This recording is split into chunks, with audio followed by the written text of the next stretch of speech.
In December 2003, a single letter shattered one of the greatest illusions in European corporate history. Parmalat, the Italian dairy giant whose milk cartons sat on breakfast tables across 5 continents, had claimed to hold nearly 4 billion euros in a Bank of America account. Auditors had accepted it, regulators had never questioned it, investors had built their retirements around it. The bank's response arrived in writing, swift and absolute. The account did not exist. In that single moment, 14 billion euros in liabilities and roughly 8 billion euros in missing or fictitious assets began spilling into the open. Thousands of investors would lose their savings. Over 30,000 employees would face an uncertain future.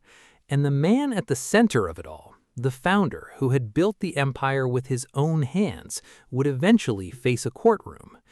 If you're fascinated by the hidden stories behind history's biggest financial collapses, subscribe to Buried in Time, new documentaries posted every day.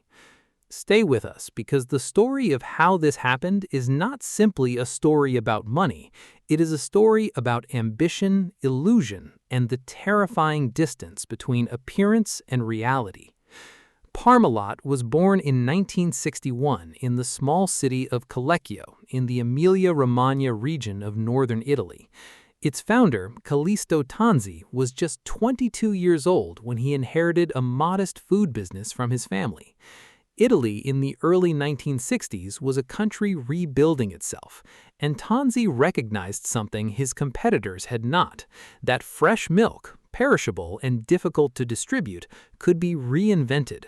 By licensing and later mastering the UHT process, ultra-high temperature pasteurization, Parmalat produced shelf-stable milk requiring no refrigeration, capable of traveling almost anywhere in the world.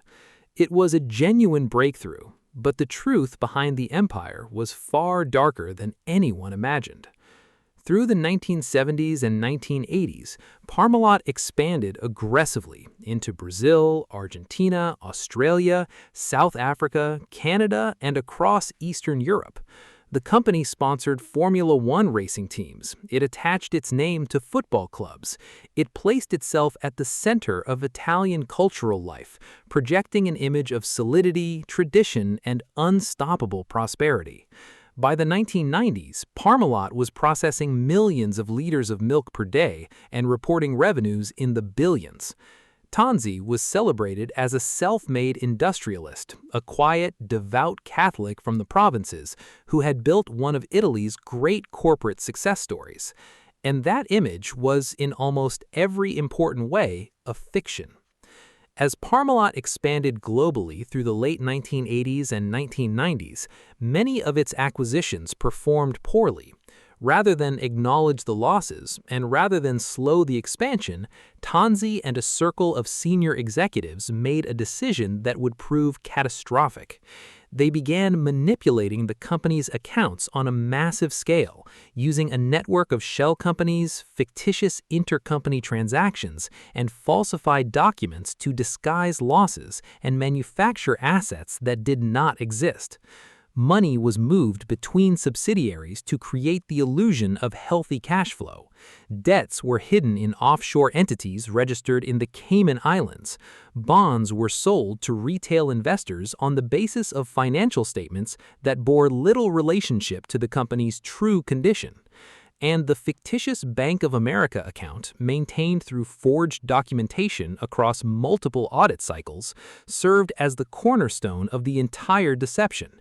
A 4 billion euro asset that auditors, credit rating agencies, and institutional investors accepted without the scrutiny it deserved.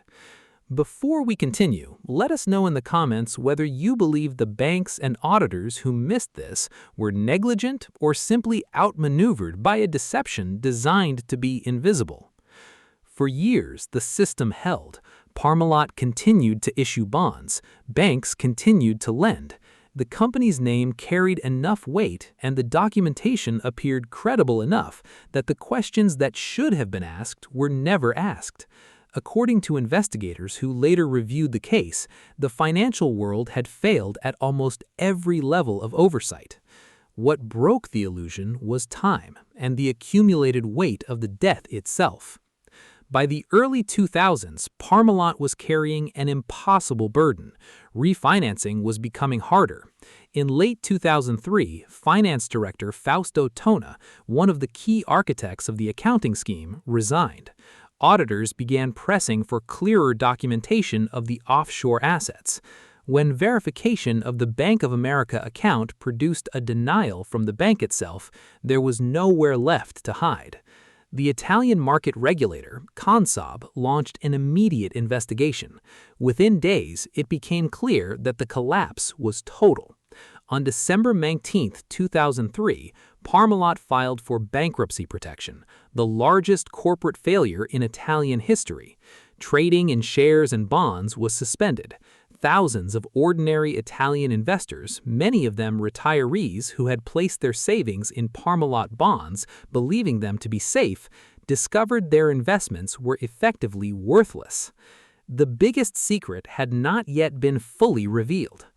Evidence emerged during the investigation that money had not simply been hidden from creditors. Some of it had been channeled directly out of the company for Parmalat family interests, including a travel company connected to family members. The fraud was not merely a matter of covering operational losses. In part, it had been used to privately enrich those at the center of it. Callisto Tanzi was detained on December 27, 2003. Fausto Tona and other senior executives were arrested in the days that followed. The investigation, led by the Parma prosecutor's office with cooperation from financial authorities across multiple countries, gradually assembled the full picture of how the fraud had been sustained for more than a decade. In 2010, after a lengthy trial, Callisto Tanzi was convicted of fraud and a range of related offenses. Other executives received their own convictions. The auditing firm Grant Thornton's Italian affiliate faced significant legal scrutiny over its role in certifying the company's accounts. The aftermath reached far beyond the courtroom. New legislation strengthening corporate governance and financial transparency requirements followed in Italy. Regulators across Europe were forced to reckon with the failure of oversight that allowed the deception to persist for so long. The restructuring administrator, Enrico Bondi, aggressively pursued legal claims against banks and advisors involved, recovering significant sums for creditors.